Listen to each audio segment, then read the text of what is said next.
আসসালামু আলাইকুম, সবাইকে স্বাগতম কুকিং উইথ সালমাতে। আজকে আপনাদের দেখাবো কিভাবে আপনারা বাসায় বেলপুরিটা তৈরি করবেন। তাহলে চলুন দেখিয়ে দিই কিভাবে বেলপুরিটা তৈরি করব। আমি 1.5 কাপ পরিমাণ ময়দা নিয়ে নিয়েছি। আপনারা চাইলে আটা বা ময়দা দুইটা থেকে একটা নিলেই হবে। আর দিয়ে দিচ্ছি স্বাদমতো লবণ, 2 থেকে 3 টেবিল চামচ পরিমাণ রান্নার তেল। এখন সবগুলো উপকরণ খুব ভালোভাবে মিশিয়ে নিব। মিশানো হয়ে গেছে। এখন আমি অল্প অল্প করে এর মধ্যে পানি অ্যাড করব আর ডোটা তৈরি করে নিব। ডোটা একটু শক্ত হবে। রুটি বানানোর জন্য আমরা যেরকমভাবে ডো তৈরি করি ঠিক ওরকমই হবে। ভালোভাবে মথে নিচ্ছি আমি 2 থেকে 3 মিনিট। মথে নেওয়ার পর প্রায় 10 মিনিটের জন্য এটাকে আমি ঢেকে রেখে দিব। 10 মিনিট পর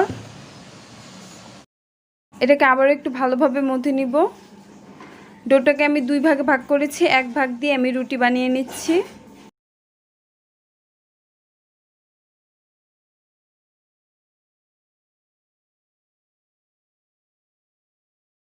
দেখুন, একটা দিয়ে রুটি বানানো শেষ। আমি এখন অন্য আরেকটা ডো দিয়ে রুটি বানাচ্ছি। একইভাবে আমি সবগুলো রুটি বানিয়ে নিব।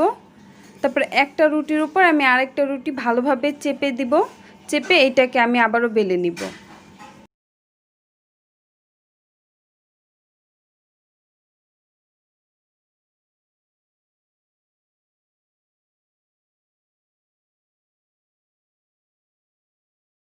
এটা যতটুকু সম্ভব আপনারা পাতলা করে নেবেন আর সব সাইড আপনারা সমানভাবে পাতলা করার চেষ্টা করবেন।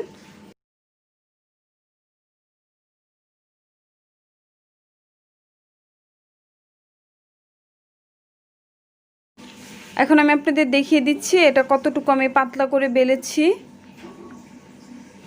ভেলপুরিটা যেহেতু ফুচকার চাইতে একটু বড় হয়, আমি একটি বড় কিছু সাহায্যে কাটবো। আপনারা চাইলে স্টিলের যে বড় মুখালা গ্লাসগুলো আছে সেগুলো দিয়েও কাটতে পারেন। আমি সবগুলো ভালোভাবে কেটে নিয়ে এগুলো এখন তুলে নিব।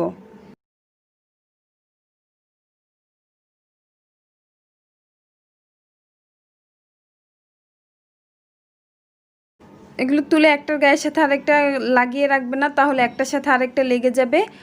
আর এগুলো বেলের সাথে সাথে ভাজার চেষ্টা করবেন। এখন আমি চলে যাচ্ছি চুলায়।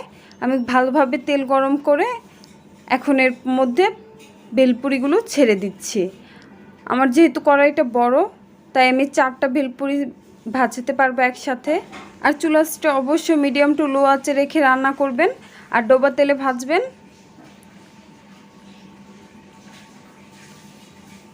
গাদাগাদি করে ভাজতে যাবেন না, তাহলে ভেলপুরিগুলো সুন্দরভাবে ফুলবে না।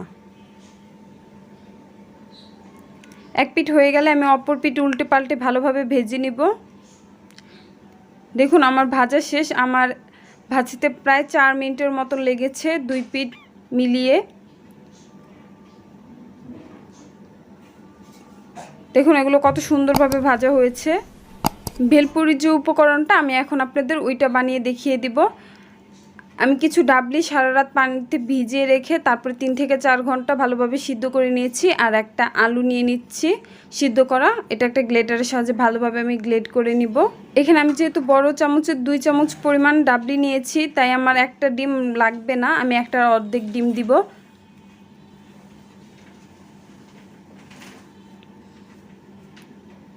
তারপর এর মধ্যে আমি দিয়ে দিচ্ছি কিছু কুচানো পেঁয়াজ,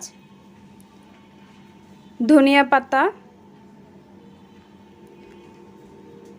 আর মরিচ, বিট লবণ,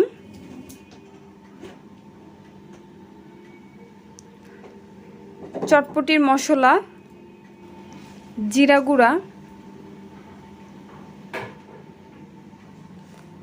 টেস্টিং সল্ট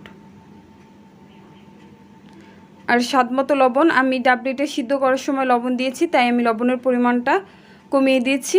আর মশলার পরিমাণটা আপনারা চাইলে বাড়িয়ে কমিয়ে নিতে পারেন। এখন আমি এগুলো সবগুলো ভালোভাবে মিশিয়ে নিব।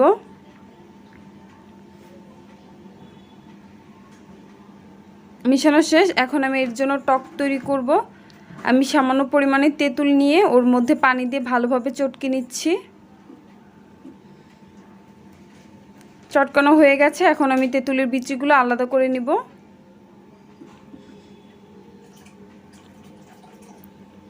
দিয়ে দিচ্ছি আধা চা চামচ পরিমাণ লবণ আর 2 টেবিল চামচ পরিমাণ চিনি। ভালোভাবে গুলিয়ে নিব। কুচানো পেঁয়াজ, ধনিয়া পাতা কুচি আর কাঁচামরিচ কুচি, আপনারা যদি চান ঝালের পরিমাণটা বাড়িয়ে কমিয়ে নিতে পারেন। আর আমি অবশ্যই ডিমের শুধু সাদা অংশ দেব, কুসুম দিব না টকটার মধ্যে। এখন আমি বেলপুরি মুখটা ভেঙে এর মধ্যে ডাবলি দিয়ে দিচ্ছি। যে ডাবলিটা আমি তৈরি করেছি, আর দিয়ে দিব কিছুটা টক। আপনারা যদি মিষ্টি টক না খেতে চান তাহলে আপনারা চিনিটা দিবেন না, তাহলে টক তৈরি হবে শুধু যে টকটা। তারপর আমি ডেকোরেশনের জন্য কিছু ধনিয়া পাতা কুচি আর কিছু পেঁয়াজ কুচি দিয়ে দিচ্ছি, আর কিছু টমেটো সস, আপনারা চাইলে এটা স্কিপও করতে পারেন। আর সবশেষে উপর দিয়ে ডিম দিয়ে দিচ্ছি। ভিডিওটি কেমন লেগেছে অবশ্যই কমেন্ট করে জানাবেন। আর ভিডিওটি শেষ পর্যন্ত দেখার জন্য সবাইকে অসংখ্য ধন্যবাদ।